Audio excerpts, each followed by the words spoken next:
جس قوم کی نگاہ سے اس کی چچازاد بہن محفوظ نہیں ہے، ہم اس قوم کو کیا جنت کی بشارتیں دیں گے؟ میرے بھائیوں، حالات اتنے دردناک ہیں۔ اب حالات تو یہ ہے کہ معاذ اللہ بیٹیاں جوان ہو جائے تو بعض جگہ وہ باپ کی نگاہ سے محفوظ نہیں ہے۔ اتنی غفلت کا حال ہے، خشیت اتنی اٹھ چکی ہے، خشیت ربانی اٹھ چکی ہے۔ میں جانتا ہوں ہم گراؤنڈ ریئلٹی کے لوگ ہیں، ہم گراؤنڈ زمینی حقائق والے لوگ ہیں، ہم لوگ جانتے ہیں حالات کے تقاضے کو۔ لوگ ہمارے پاس آ کر کے باتیں کرتے ہیں، بعض بچیاں طلاق پا کر کے گھر آئی ہے تو باپ نے باپ کی نظر ڈالی ہے، بعض جو ہے وہ بہویں جوان سسر کی نگاہ سے محفوظ نہ رہ سکی ہے۔ یہ حقائق ہے، زمینی حقائق یہ ہے۔ میرے بھائیوں، جس قوم کے اندر سے خوف خدا اتنا اٹھ جائے، کہاں وہ تقویٰ تھا، کہاں وہ تقویٰ، کہاں وہ تقویٰ کہ سیدنا عمر ابن خطاب جیسی ہستی جنہوں نے رسول اللہ کی زیارت کی ہے، اور خوف کا عالم یہ ہے کہ چہرے پر آنسوؤں کے نشان ہیں۔ علامہ ابن الجوزی اپنی کتاب میں لکھتے ہیں کہ ایک مرتبہ فاروق اعظم اپنے گھر کے دروازے پر بیٹھے، فاروق اعظم گھر کے دروازے پہ بیٹھے ہیں اور چہرہ گلی کی طرف کیا ہوا ہے۔ ذرا غور سے سننا، گلی کی طرف کیا ہوا ہے اور دروازے پہ بیٹھے ہیں۔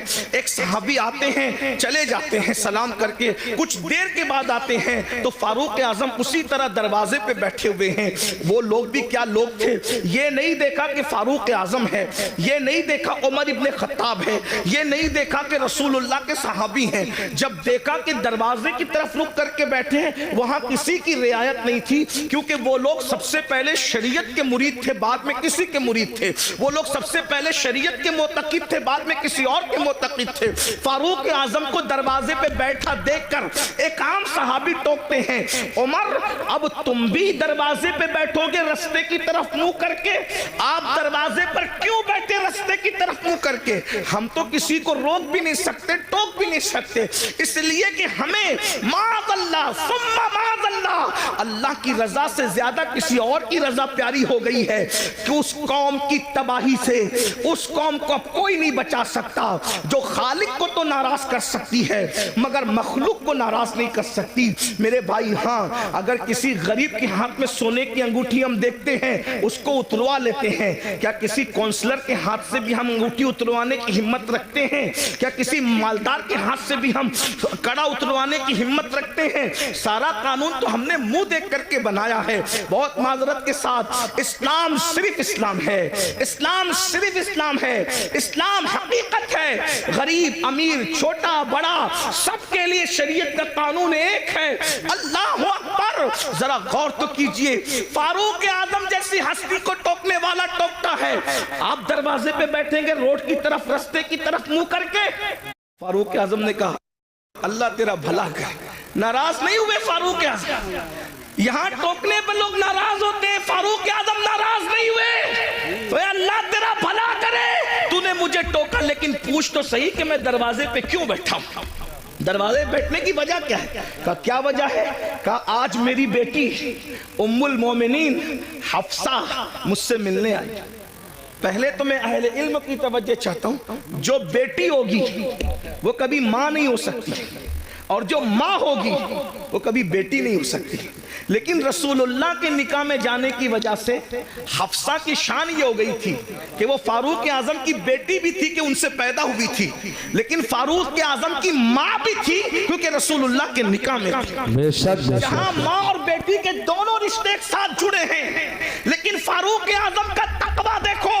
فاروق اعظم کہتے ہیں آج میری بیٹی حفصہ مجھ سے ملاقات کے لیے آئی ہے اور میری بیوی اپنے میکے چلی گئی ہے، تو میں اپنی جوان بیٹی کے ساتھ اپنے کمرے میں اکیلا رہنا پسند نہیں کرتا، اس لیے میں دروازے کی طرف رک کر کے بیٹھ گیا ہوں اپنی بیوی کے انتظار میں کہ وہ آئے تو میں اندر جاؤں۔ وہ لوگ تھے اللہ کے خوف اور خشیت، جو بیٹی کے ساتھ جو ماں بھی ہو، ام المومنین بھی ہو، اس کے ساتھ تنہائی میں بیٹھنا گوارا نہیں کرتے۔ یہ وہ لوگ تھے، اور آج کیا ہو رہا ہے؟ کیا کر رہے ہو؟ اسلام کہاں نظر آتا ہے مجھے بتاؤ؟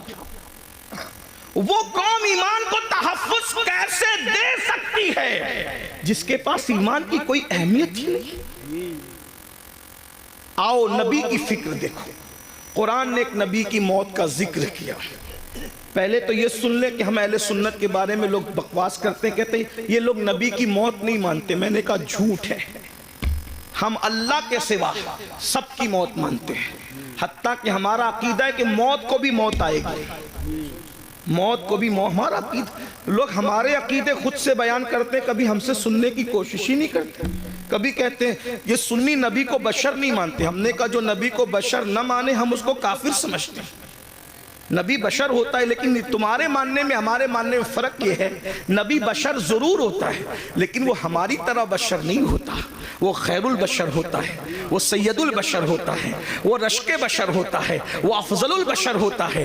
ہاں، بلکہ لباس بشر میں نبی کو بھیج کر قدرت نے بشریت کو معراج عطا فرما دی ہے. بیدم شبارسی نے کہا تھا اب آدمی کچھ اور ہماری نظر میں ہے، اب آدمی کچھ اور ہماری نظر میں ہے، جب سے سنا ہے یار لباس بشر میں ہے. جب سے سنا ہے یار لباس بشر میں ہے. تو نبی کو موت آتی ہے اور نبی کو موت آئی. توجہ کرنا، میں بہت بے باکی کے ساتھ اس لیے بول رہا ہوں کہ میری پشت پر کئی مفتیان کرام بیٹھے ہیں، کہیں پر علماء کے اساتذہ یہاں موجود ہیں. آپ بھی غور سے سنیں. نبی کو موت آئی لیکن نبی مر کے مٹی میں نہیں ملے. موت آئی مگر ایک آن کے لیے آئی، جس کو اہل سنت کا امام یوں بیان ہے مگر ایسی کہ فقط آنی ہے. پھر وہی موت کے بعد ان کی حیات مثل سابق وہی جسمانی ہے. اس کی ازواج کو جائز نکاح، اس کا ترکہ بٹے جو فانی ہے. تو زندہ ہے واللہ، تو زندہ ہے واللہ، میری چشم عالم سے چھپ جانے. بے شک سبحان اللہ.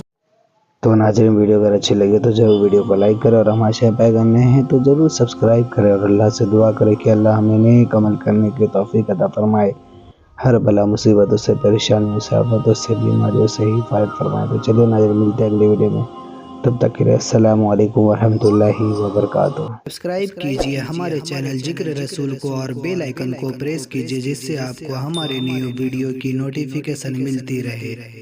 ویڈیو اچھی لگے تو ہمارے ویڈیو کو لائک کریں اور ہمارے چینل کو سبسکرائب کریں.